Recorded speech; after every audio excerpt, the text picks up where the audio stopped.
Bueno, entonces, siguiendo con este breviloquio de San Buenaventura, estamos en su parte 1, ahora ya nos quedaríamos en el capítulo 5, comenzaríamos a partir más bien del capítulo 5, donde habla de la unidad de la naturaleza divina en multiformidad de apariciones. Vamos a decirlo así, para que a nosotros nos pueda resultar justamente este misterio de cierta manera comprensible y lo podamos meditar. Entonces, lo que habíamos dicho la última ocasión, recordarán, es que es un solo Dios y 3 personas. Y cada persona posee como su propia personalidad, tiene rasgos propios. Entonces, por ejemplo, al Padre, dice San Buenaventura, conviene enviar y no ser enviado. Uno se puede preguntar, ¿por qué? Porque estamos hablando del primer principio. Estamos hablando literalmente de la base que sostiene todo lo demás.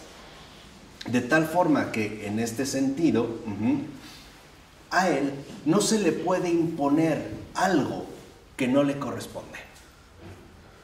En este caso, digamos, de el Padre.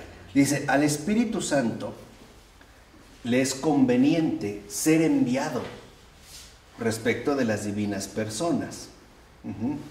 ¿Por qué? Porque al Espíritu, digamos, representa aquel don gratuito que el Señor transmite. Y por eso, dice San Buenaventura, le conviene ser enviado, a no ser que Él tome la iniciativa y dirija a un hombre. Y esto lo vemos, por ejemplo, en el caso del propio Jesús. ¿Se acuerdan cómo inmediatamente después del bautismo en el Jordán, la Escritura dice, ¿no? Y el Espíritu llevó a Jesús al desierto. ¿Qué quiere decir? Que en este sentido debemos entender cuál es, por decirlo así, la aportación, la participación real y concreta de cada una de estas personas. Al Hijo le conviene tanto enviar como ser enviado. Y da razones a Buenaventura. Dice, ¿cuál es el fundamento para la inteligencia de lo anterior? Primero, que el Padre es el primer principio. Y por eso se le llama Padre. Para que nosotros no creamos que habría algo más grande que Él. ¿Sí me explico? O sea, esto es, digamos, la manera en la que se va formando nuestra inteligencia. ¿Qué pasa, por ejemplo, en este sentido, en la manifestación del Padre? ¿Cómo se puede dar a conocer este primer principio? Por los efectos que de Él fluyen. Nosotros percibimos, por ejemplo, al Padre no en sí mismo, sino más bien, por ejemplo, a través de sus efectos. ¿Cuáles serían los efectos de este primer principio? Pues todos los seres creados. Esto es algo importante. De tal forma que cuando Jesús dice, nadie ha visto al Padre sino al Hijo, no quiere decir que es porque sea que el Padre está en su club VIP, aislado, solitario. Es porque este primer principio es antes e infinitamente más grande que todos los seres creados. Y si este primer principio es Dios, solo Dios mismo lo puede ver. Por eso solo el Hijo lo ha visto. Pero, como dice Jesús, al Padre nadie lo ha visto sino el Hijo y aquel a quien el Hijo se lo quiera revelar. ¿Qué quiere decir esto? Que el acceso al conocimiento del Padre no es una obra humana, es un don de Dios. Y el don de Dios es Cristo mismo. Esto, digamos, es algo como muy importante de tener en cuenta. De tal forma que entonces dice, Dios en el cielo, en los cielos, siempre está presente ante los ángeles, ¿no? Digamos, los ángeles siempre están ante la presencia de Dios. Pero ahora a nosotros, como pecadores, en este sentido, que estamos en la tierra, está como ausente, ¿no? O pareciera que en efecto está como ausente, como que no lo vemos. Y aquí hay una razón, y también es una razón fundamental, porque nosotros, de alguna manera, vivimos bajo una especie de semioscuridad. Como que Dios está, no está, lo intuimos, pero no vemos todas las cosas de una manera clara y nítida. Por ejemplo, ¿por qué no durante la consagración del cuerpo y la sangre de Cristo no aparece una especie de columna de fuego extraordinaria que no nos haga dudar precisamente de que ahí hay algo? mejor dicho, de que ahí hay alguien y que este alguien es el que se ha llamado a sí mismo y lo reconocemos justamente como el Hijo de Dios. ¿Por qué no ocurre? ¿Por qué no han salido de la boca de los grandes santos, de los grandes predicadores, llamaradas de fuego para que nosotros no tengamos ninguna duda? La razón es simple. Porque esta semioscuridad nos previene del orgullo y de la soberbia. Si nosotros lo tuviéramos todo absolutamente claro, podríamos caer en la arrogancia diabólica, precisamente. Esta semioscuridad nos hace, por un lado, nos protege contra el deslumbramiento, pero por otro lado, nos invita a ir hacia Él, a continuar justamente en la búsqueda. Por eso las cosas no son evidentes, como quizá a cada uno de nosotros nos gustaría, porque aquí en la tierra estamos llamados a ejercitarnos en la fe. Ese es el camino de la fe. El ser fiel a quien no veo, pero que tampoco vivo en una oscuridad absoluta, porque tampoco es así. Por ejemplo, veámoslo en el caso de nuestra vida común. Habrá momentos donde atravesemos situaciones realmente complejas y pareciera que Dios está ausente. Y esto es cierto, incluso no solo en términos espirituales, también en términos comunes. Pareciera que la cosa no va bien, ¿no es cierto? O sea, podemos atravesar periodos de ausencia de Dios, sí, pero no es lo único que hemos atravesado. ¿A poco no hemos experimentado también la presencia concreta de Dios en nuestras vidas? No solo todo ha sido oscuridad, tampoco todo ha sido luz. La pregunta es ¿por qué? Porque en esta semioscuridad nosotros estamos llamados, dijimos, a vivir la fe y por lo tanto a adquirir la libertad de los hijos de Dios, que no dependen exclusivamente de algo para mantenerse firmes al primer principio. ¿Sí queda más o menos claro? En esta línea. Por eso hay, digamos, como les decía, en ese sentido, una razón concreta. De tal forma entonces que podemos decir en este sentido que en esta semioscuridad Dios siempre desciende a nosotros. Y esto ya manifiesta un rasgo, digamos, muy importante. Descender significa venir hacia abajo. De tal manera entonces que Dios no tiene ningún inconveniente en descender a nosotros. Y esto nos manifiesta un rasgo fundamental de la Trinidad misma. Dios es amor, humilde, no engreído. Dios no tiene problemas en servir y en curar. Y no lo dijo abiertamente Jesús. El Hijo del Hombre no ha venido a ser servido, sino ¿a qué? A servir. ¿Y no lo sigue haciendo hasta la fecha? ¿No le lavó los pies a los apóstoles? No espera ser servido, espera servir. Porque aquí hay entonces también un detalle muy fundamental. El hecho de descender, ¿no? Este descender de Dios, por ejemplo, involucra que Dios es amor humilde. Y el amor humilde le podemos llamar, o al amor humilde le podemos llamar también servicio. Me parece que fue Santa Teresa de Calcuta, si mal no recuerdo, la que dijo: quien vive sin servir no sirve para vivir. ¿Qué fue esta gran santaza? Quien vive sin servir no sirve para vivir, porque estaría excluido de la dinámica viva del amor. No representaría, digamos, literalmente, ¿no?, la imagen y semejanza de aquel que lo ha creado. Entonces, lo que vemos en este sentido es también que hay un envío. Y así vemos cómo el Padre envía al Hijo. Y con ello el Hijo insinúa que no viene por sí mismo, sino que procede de Él. ¿Se acuerdan la clase anterior? ¿No? Cuando habíamos dado este esquema. Y como el Padre no proviene de nadie, nunca decimos que es enviado. Sino el Hijo insinúa al Padre. Y como el Hijo produce y es producido, por eso envía. Y además es enviado. En cambio, al Espíritu Santo, que es producido eternamente y no produce sino en el tiempo, le conviene ser enviado, pero no el enviar.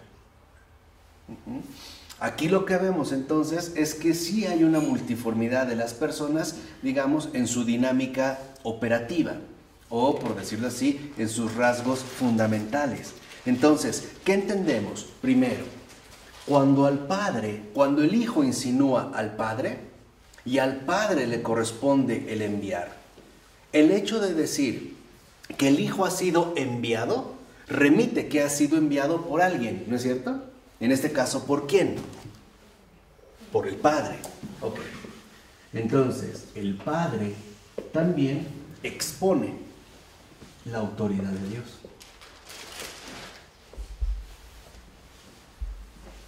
Son, digamos, otro acercamiento a la Trinidad. Cuando hablamos del Hijo, el Hijo no expone la autoridad, sino el servicio. Y el Espíritu Santo no expone precisamente la autoridad del servicio, sino la santificación, la caridad. ¿Qué quiere decir esto? Fíjense.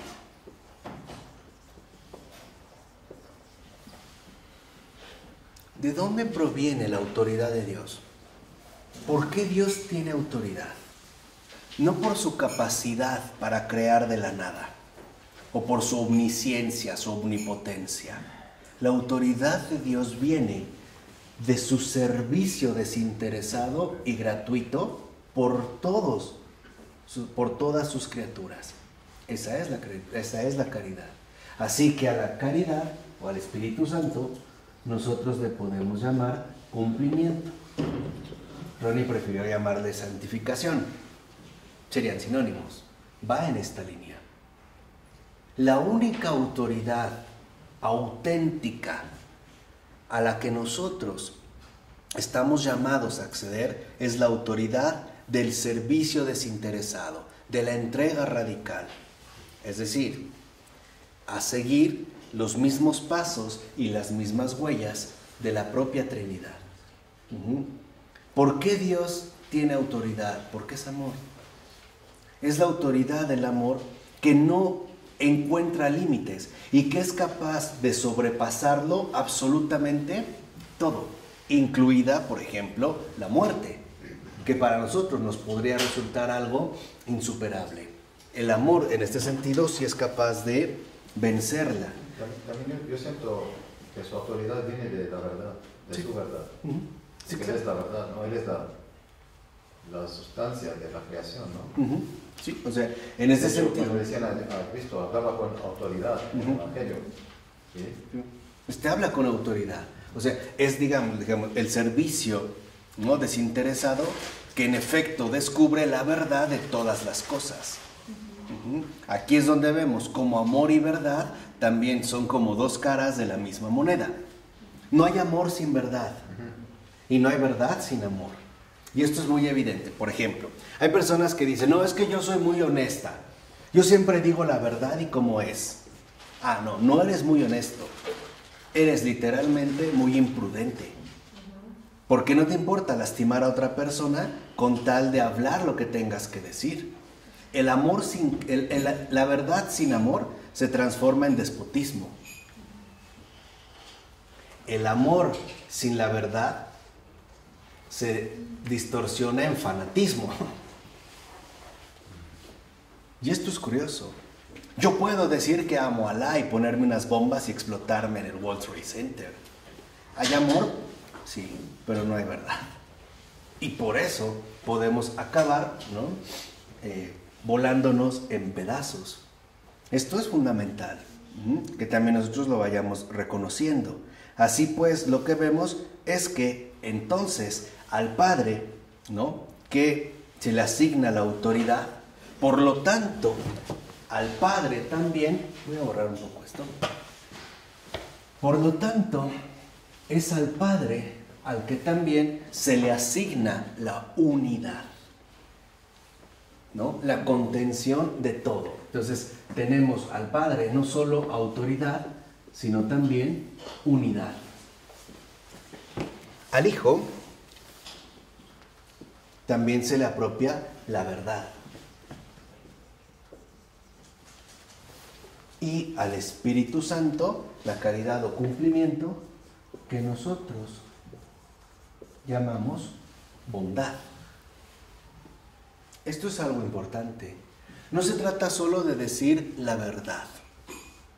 Se trata de amar lo suficiente como para que la verdad no lastime. Este es realmente el desafío. Les dije, la verdad sin amor es despotismo, ¿eh?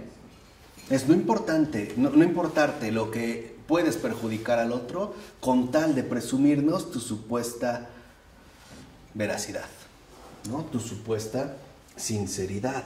Entonces, aquí lo que vemos es que, en efecto, en la Trinidad hay autoridad, porque hay unidad, hay servicio, porque ahí opera la verdad. Y esto es también como una definición muy bella del amor. Acuérdense, no podemos separar amor y verdad. ¿Qué es el amor? La operación de la verdad. O vamos a llamarlo también de esta manera. La forma operativa de la verdad se llama amor. Se trata de amarnos en la verdad. Y que la verdad nos lleve al amor, a la unión, a la comunión, no a la desintegración. Por ejemplo, ¿por qué a veces es muy bueno corregir a las personas, especialmente a los hijos? Lo hacemos por amor. Decimos que aunque no nos agrade, lo hacemos por su bien. ¿Por qué puedo permitir que mi hijo sea internado a una operación que yo quisiera evitar? Pero hay exigencias mayores. Cuando yo realmente velo o no pierdo de vista el bien, ¿o no? Y hacia allá nos conduce justamente el servicio. Si en el Hijo está la verdad, en el Espíritu Santo está precisamente la benevolencia. Entonces, lo que vemos es que se trata de una realidad común.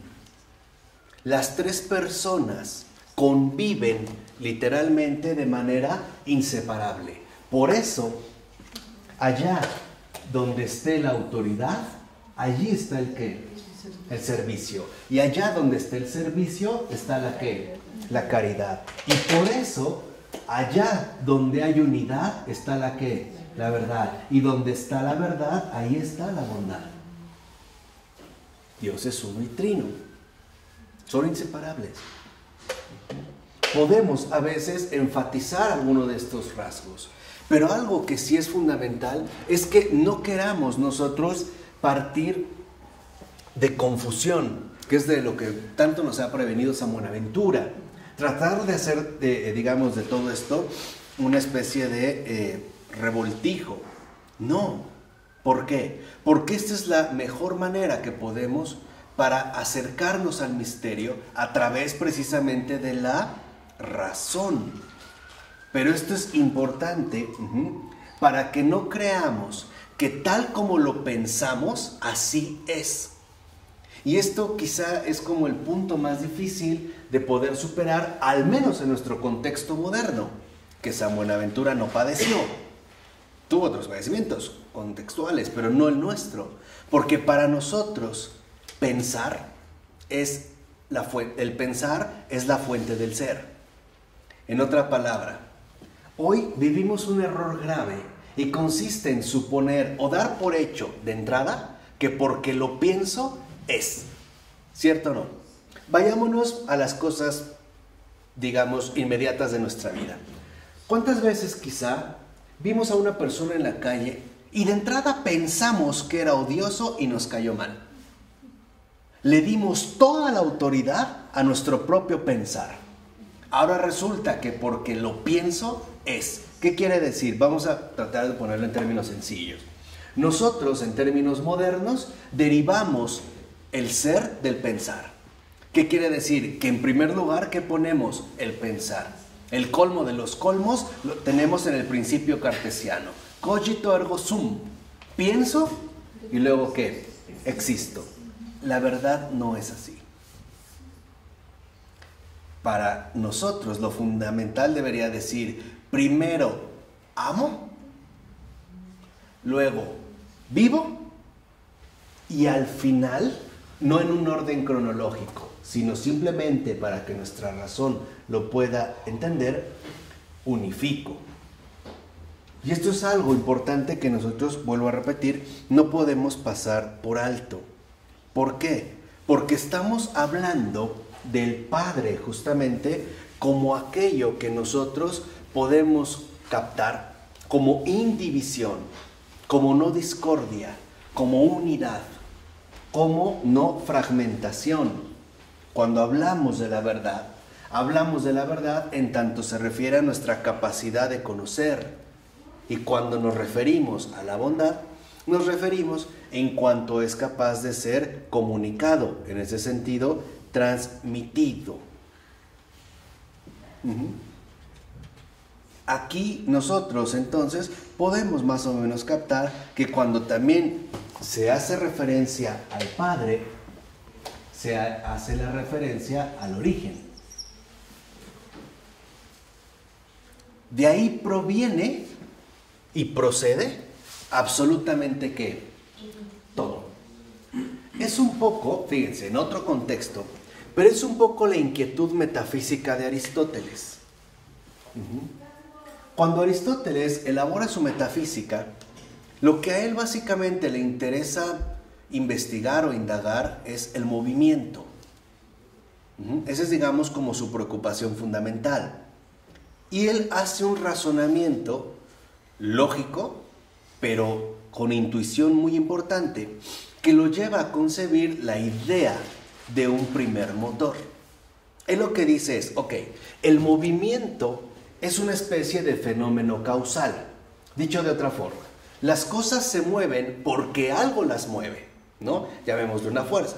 De tal manera que podemos hablar, por ejemplo, de una especie de cadena causal. Ejemplo, la botella se movió porque mi brazo lo movió y a su vez a mi brazo mis músculos, etcétera, etcétera, etcétera. Pero para Aristóteles lo importante era entender la necesidad de un, como él llamaba, motor inmóvil. ¿Qué era el motor inmóvil? Aquello que había puesto en marcha todo, pero que no era movido a su vez por nadie. Porque si él era movido por alguien, entonces ya no era el primer principio. ¿Vale? O sea, lo estamos hablando en un término lógico. Esa es un poco la intuición. Ahí hay el origen. No hay algo antes o más allá del Padre. Ahí está todo. De ahí proviene absolutamente ¿qué? Todo, del Padre. Por eso cuando Jesús viene y nos lleva al Padre, nos quiere llevar al verdadero origen de todas las cosas, incluidos nosotros mismos. Y esto es algo, digamos, como muy hermoso. De tal forma que entonces, en este sentido, cuando se hace referencia al Padre, se hace referencia al origen. Cuando, por ejemplo, también se habla del Hijo como verdad, se habla de procedencia. El Hijo procede. Bueno, procedencia. ¿Qué significa? Que el Hijo también nos viene a recordar en carne propia de dónde provenimos, cuál es nuestro origen. No venimos, ¿se acuerdan cuando Taylor nos habló de una génesis oscura? De un principio ahí que no podemos alcanzar. No, venimos de alguien concreto que es el Padre, pero más aún e inmediato para nosotros, no más que el Padre, me refiero incluso más aún para nosotros, que no olvidemos que nuestra procedencia es de la verdad. Fuimos hechos en la verdad, por la verdad y para la verdad. ¿No Cristo mismo dijo, yo soy el camino, la verdad y la vida? Es esta procedencia que en el seno mismo de la Trinidad se nos viene a recordar. No provenimos de la mentira, ni somos un error, ni somos un accidente, ni somos un engaño. Somos criaturas confirmadas por la verdad que están llamadas a retornar y reinsertarse en la unidad del origen. Nuestro retorno al Padre. Esta es, digamos, parte fundamental. ¿Qué sucede con el Espíritu? Ahí precisamente ya no se habla en este sentido de la procedencia, sino del don. Dios es un don. El cumplimiento, la bondad es don. ¿Cuánto nos ha costado la salvación?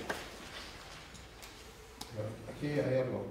El Hijo está engendrado, no es, procede es el Espíritu. Y el engendrado es el Hijo. ¿Por qué aquí pusiste al Hijo procedencia del Espíritu Santo? Ya, porque no estoy hablando del Hijo como persona de la Trinidad, sino del rasgo que expone bajo este perfil.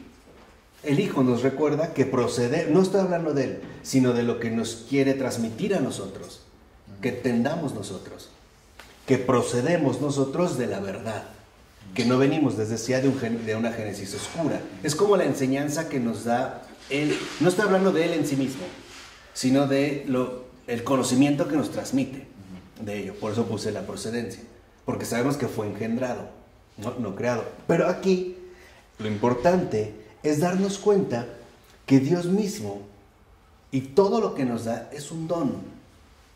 Y que lo importante de este don es que sea aceptado como un don gratuito, que no obliga, fíjense, a nada, ni nos compromete a nada. Porque ese es el amor libre. ¿Qué quiere decir esto? Y está más allá de de nuestros usuales criterios humanos. Todo lo que Dios da, lo da por una simple razón, porque es bueno.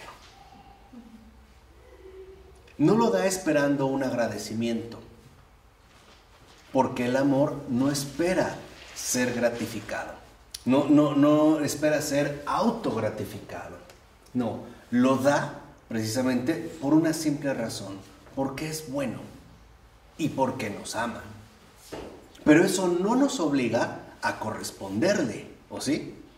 A tal grado que podemos, por ejemplo, pasar por alto todo lo que ha creado para nosotros. Podemos volvernos desagradecidos, cierto, pero por eso quita el don. No. ¿Quién nos da el sufrimiento? ¿El sufrimiento quién nos lo da? Bueno, no viene del Padre, ¿no? ¿De dónde viene? Del Señor. Justo. Pecado. Sí, claro. O sea, no viene de acá. El pecado siempre es, digamos, lo que nos conduce a nosotros a sentir como un vacío y una tortura. Entonces el mal no es un don. No. El sufrimiento no es un don. No, de esta es consecuencia del pecado. Claro. Sí, ese no es el don. O sea, el don es todo aquello que contribuye literalmente al gozo de la bondad de Dios. Esto es importante porque aquí está, digamos, uno de los núcleos más bellos de la Trinidad. Bueno, dentro de esta línea que estamos continuando, ¿no? Que hemos venido tratando de masticar un poquito. Y es que Dios es bueno. Y esta bondad no está condicionada. ¿Corre riesgos? Sí. El riesgo es de recibir ingratitudes. Si uno repasa bien la historia, me refiero desde la creación hasta la redención, porque no hemos llegado al juicio final, me parece que hay una conclusión obvia. El gran ofendido de este relato es Dios. ¿Crea a sus ángeles? Le fallan. ¿Crea a los seres humanos? Le fallan. Me crea y le fallo. ¿Quién es el gran ofendido? Dios. Es Él. Y no obstante, no se ha doblegado. Ahí vemos que Dios sí es ¿qué? Amor.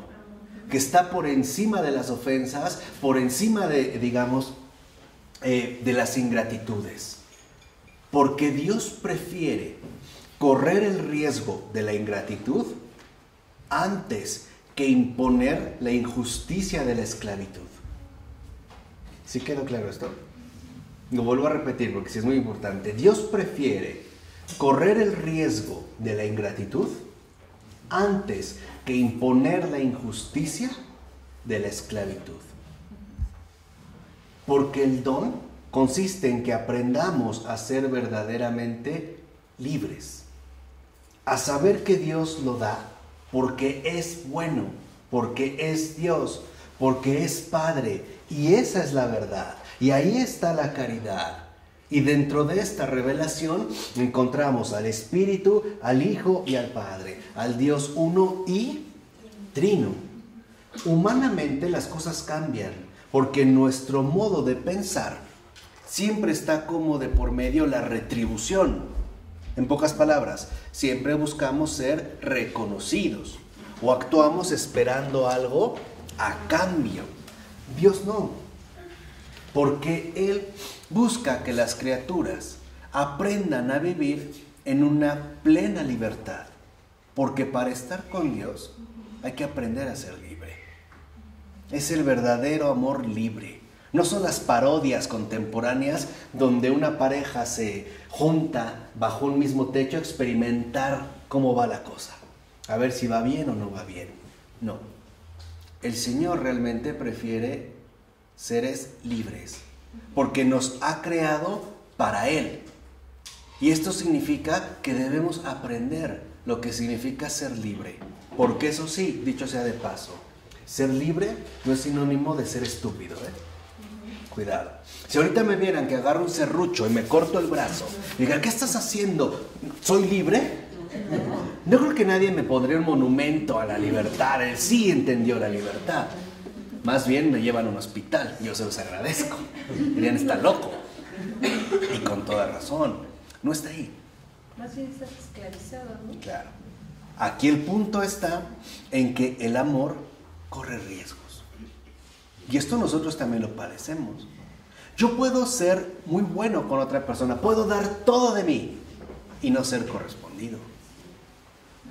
Seamos sinceros, el amor es un riesgo, ¿o no? Sí. Por eso ahora entienden por qué hay esta intuición popular de que amar duele. Amar duele por dos razones. Porque en el amor no podemos manipular los resultados. No podemos, Porque el amor es un don. El amor solo se puede recibir. No puedo yo calcular los resultados. No puedo ni siquiera establecer mi termómetro del amor. ¿Cómo puedo programarme para amar a una persona solo el 83.4% de mi capacidad? Como hoy queremos hacerlo a través de un CPU, ¿no? ¿Cuánta memoria te queda? Ahora ya lo medimos en gigas o terabytes o no sé qué tanto, ¿no? Tengo esta capacidad. Engaño. En el amor no es así. La realidad es que no es así. Y duele por esto, porque hay un riesgo. El riesgo precisamente de la falta de reconocimiento, no de recompensa. De no reconocer al amor por el amor. Pero también el amor duele por otra razón más profunda. Siempre nos exige más. Siempre nos exige más. Rompe nuestras estructuras estrechas para hacernos como crecer más y más, hasta de repente sentir como que nos faltan las fuerzas y exclamar, no puedo más. Y el amor dice, sí puedes. No puedo, sí puedes. ¿Por qué? Porque es el propio Señor el que nos ha creado y por lo tanto nos conoce. Así, por ejemplo, cita en este caso San Buenaventura, San Agustín, cuando dice, en el Padre, unidad. En el Hijo, igualdad. En el Espíritu Santo, concordia de la unidad y la igualdad. Ahí está el punto. En la Santísima Trinidad hay unidad. Hay también igualdad y hay concordia. ¿Qué quiere decir esto? Que no hay rivalidad. No hay envidia. No hay, en este sentido, por decirlo de esta manera, como una especie de discordia entre ambos, buscando quién es más. ¿Lo dijo San Agustín o San Buenaventura? San Agustín. ¿Y dónde sacó que la unidad está en el Hijo? No. En el Padre, unidad. Perdón, en el Hijo es... En el Hijo, la igualdad. ¿De dónde sacó esto? Ok.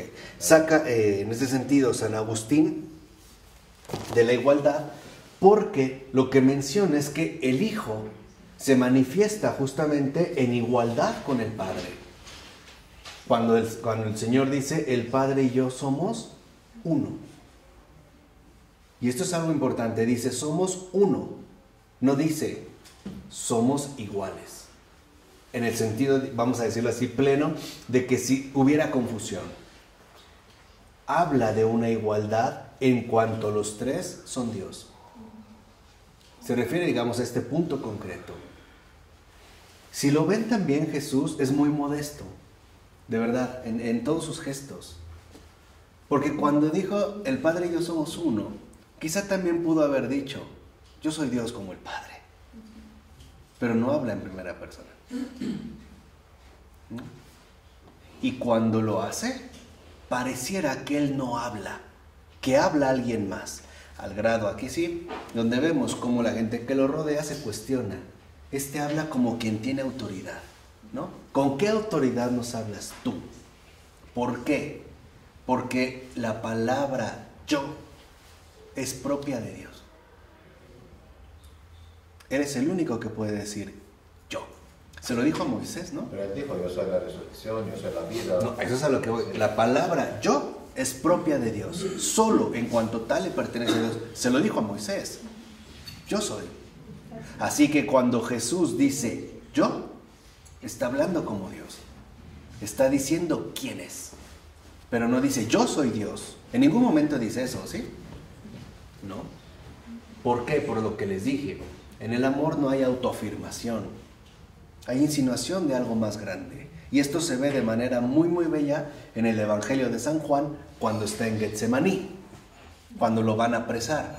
Llegan los soldados y preguntan, ¿dónde está Jesús de Nazaret? Y él se para y le dice, yo soy. ¿Y qué le pasó a los soldados? Se caen. ¿A poco los apóstoles los taclearon? Salió Pedro dando codazos. ¿Qué los tiró? ¿Por qué se cayeron? Por el encuentro con Dios. Se vuelven a parar y les vuelve a preguntar, ¿a quién buscan? A Jesús de Nazaret. Ya no dijo yo soy, cambió, soy yo. Ahí lo apresaron. En ese gesto, ahí vemos cómo Jesús es verdadero Dios y verdadero hombre. Y para que los hombres le pudieran poner una mano encima, Él mismo se ofrece en su condición humana. De otra manera sería verdaderamente intocable. Ahí es donde aparece la igualdad. Y el Espíritu Santo, como la concordia, permite que esta igualdad no sea rivalidad, sino reconocimiento de grandeza. A ver, cuando una persona ama a otra, ¿no siempre la vemos más grande que yo? ¿Más grande que uno mismo? ¿Qué queremos para los hijos?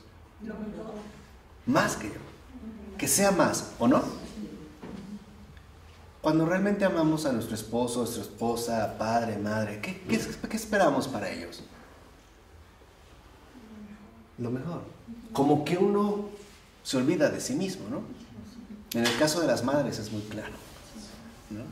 No piensan en sí mismos y al otro lo ven más grande, ¿no? Por ejemplo, yo lo veo, a lo mejor el hijo, digamos que no es muy atractivo. Quien lo ama lo ve hermoso. O su hija, ¿no? A lo mejor su hija no tiene 2 orejas, tiene 3. Para poner un caso concreto, tal vez uno en la frente.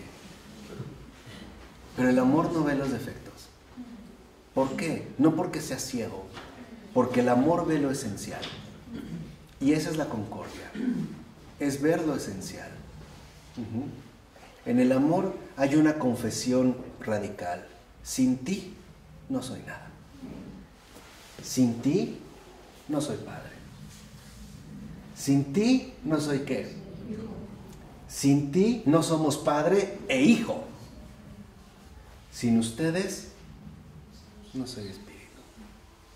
Siempre es un nosotros. Esa es la comunión. Esa es la concordia.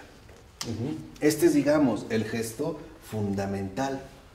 Así pues, podemos asignar otros 3 términos justamente a la Santísima Trinidad. Al Padre también le corresponde la potencia. Al Hijo, la sabiduría. y al espíritu la voluntad. O sea, cuando nosotros entendemos, uno, el camino que todo lo recorre. Esa es la Trinidad, el camino que todo lo recorre, desde la potencia, la sabiduría y la voluntad. La verdad que todo lo ilumina, todo. Y la vida que todo lo sostiene. Aquí es donde entran, digamos, como las conclusiones fundamentales. Ese es el camino que todo lo recorre. En todo lo existente, el camino que encontramos ahí es el camino de la potencia del Padre en su autoridad, de la sabiduría del Hijo en su servicio y de la voluntad del Espíritu en su bondad. Ahí está todo. Y está la verdad que todo lo ilumina y la vida justamente que todo lo sustenta. Así pues, nosotros vemos en este sentido cómo debemos clarificar un rasgo fundamental, y es, en orden a la sabiduría de Dios, vale la pena aclarar algunos términos. Por ejemplo, primero, ¿qué tanto nosotros podemos hablar de ciencia o conocimiento? Porque para acceder a ello requerimos conocimiento. El conocimiento es esta capacidad de captar todos los posibles. Esto puede ser posible o no, conocimiento. Pero también aparece la visión. La visión en cuanto nosotros captamos lo esencial de las cosas. Este sería ya el nivel de la visión. Y en cuanto hablamos de la cognoscitiva o la dimensión cognoscitiva de todas las cosas, se llama aprobación. En cuanto se refiere a las cosas que han de ser hechas, se llama previsión. En cuanto hace referencia a las cosas que han de ser hechas por el mismo Dios, se llaman disposición. Y en cuanto a las cosas que han de ser premiadas, predestinación. Y en cuanto a las cosas que han de ser condenadas, reprobación.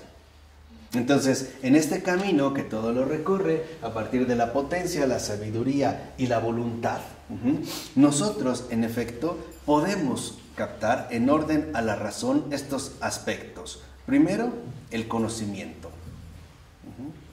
Segundo, la visión. Tercera, la aprobación. Cuarta, la previsión. Quinta, la disposición. Sexta, la predestinación. Y séptima, la reprobación. ¿Qué significa, digamos, este conjunto de términos? Primero,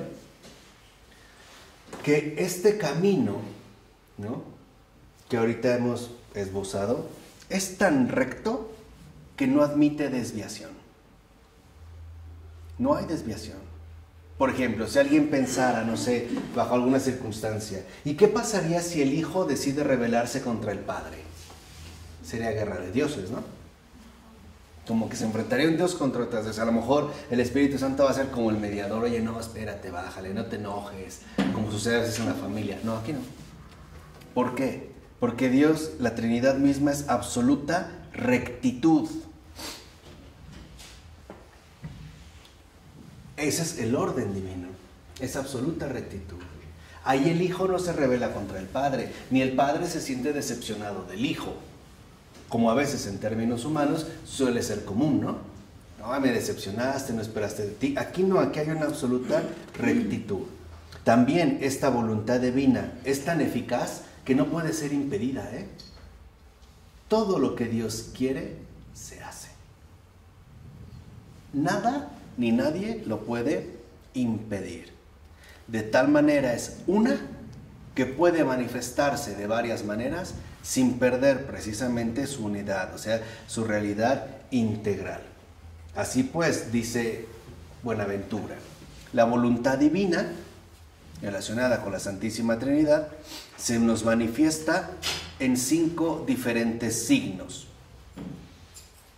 Mandato, ahorita lo vamos a comentar brevemente. El mandato, la prohibición, el consejo,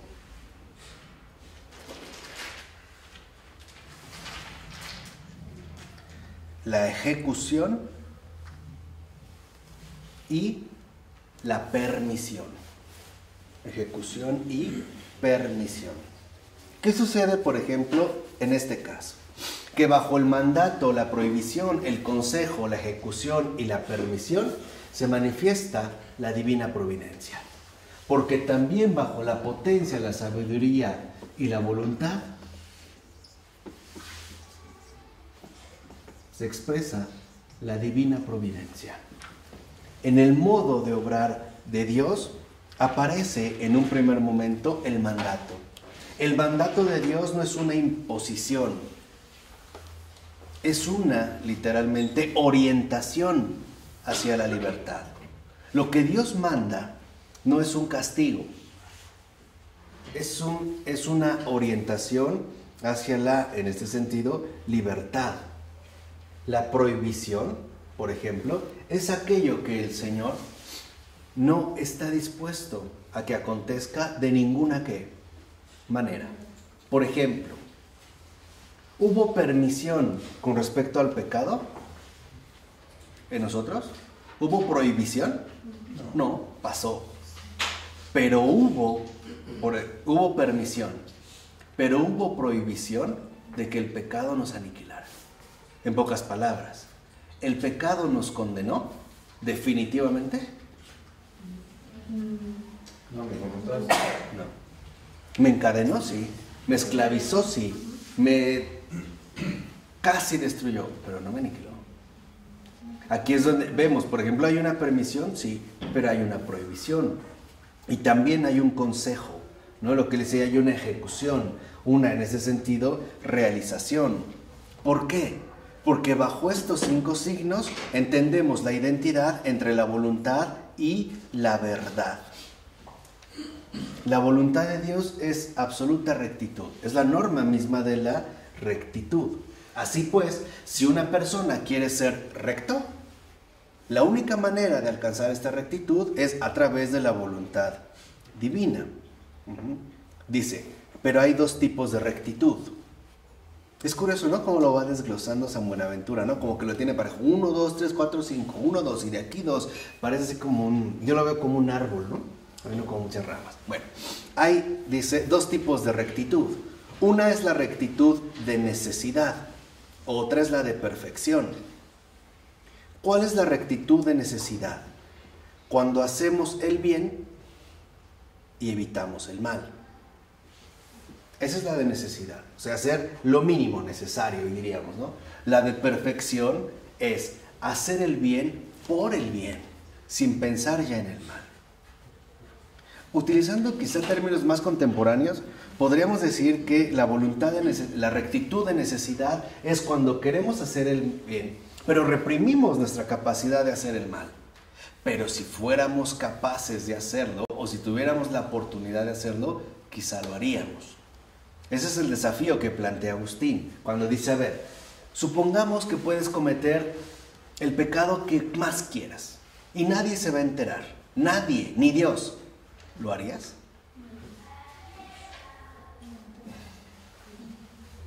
Antes de un crecimiento espiritual alto, sí. Ahí va, exacto. Es lo que yo deseaba antes. Antes de la perfección. Sí. Esta es, digamos, la gran diferencia. ¿Por qué? Porque en este sentido, por ejemplo, vemos que si alguien quiere ser recto, uno debe ajustarse a la rectitud de Dios mismo. Y esto es alcanzar la perfección. Ya no hay miedo. Ya no quiero evitar el mal. Simple y sencillamente, ya no tengo nada que ver con él. Esa es la experiencia en la libertad. Esa es justamente la perfección. Por ejemplo, a lo mejor una persona tiene unas ganas enormes de serle infiel a su esposo o a su esposa, pero le da miedo qué van a decir, los hijos, mi suegra, mi mamá le va a dar un paro cardíaco, tan enfermita que está, etcétera, etcétera, etcétera. Y por eso se contiene, pero en la perfección esa ya ni siquiera es una alternativa. ¿Es cuando hay temor de Dios? Sí, claro, porque el temor de Dios no es miedo, es la correcta relación con Él. Ese es el temor de Dios. Ya lo hago por amor, no por miedo, no digamos por algo que ciertamente me paralice. Así pues, en cuanto a esta voluntad, lo que vemos es que entender estos signos que hace rato mencionamos, el mandato, la prohibición, el consejo, la ejecución y la permisión, es entender la divina providencia como puro bien. Esa es la divina providencia, puro bien. Puro bien. Todo lo que ha ocurrido en nuestra vida, aunque no nos guste, ha sido para bien. Tal vez no lo entendemos al momento, pero poco a poco quizá podemos ir comprendiendo, aunque sea un poquito más. Y así entendamos también cómo este puro bien es un don gratuito que se llama salvación. ¿O Dios estaba obligado a salvarnos? No, ninguna obligación. Pero, más allá de la obligación, Él no se contradice a sí mismo. ¿Por qué? Porque lo único fundamental en el puro bien es el reconocimiento del amor y por lo tanto la gratitud. Hacia aquí es hacia donde nos lleva en este sentido el primer aspecto de la divina providencia. Indagar en el misterio de la providencia. La siguiente ocasión hablaremos ya de la parte segunda de la creación. Ya hablamos del primer principio de Dios, ¿se acuerdan que nos dio como un itinerario? Pero indagar, en pocas palabras, contemplar el misterio de de la Santísima Trinidad, no es para creer que resolvimos un problema o para presumir de nuestra inteligencia aguda. Es para acabar con un corazón lleno de gratitud porque Dios es bueno, porque Dios nos ha amado desde siempre y para siempre, porque en ningún momento nos ha abandonado y porque su potencia, sabiduría y voluntad, su autoridad, servicio y caridad, su unidad, verdad y bondad, su origen, procedencia y don, están como dirigidos de manera especial a cada uno de nosotros. Y este es el principal misterio. Meditar el misterio de la Trinidad no es para comprender las cosas, es para adentrarnos más en la profundidad inalcanzable del amor, para entender justamente lo que dijimos, al amante, al amado y al amor mismo, para que nos vayamos familiarizando con este ámbito al que en efecto hemos sido convocados desde antes de la creación del mundo. ¿De acuerdo? Vamos a dejarles aquí. En nombre del Padre, del Hijo, del Espíritu Santo. Amén.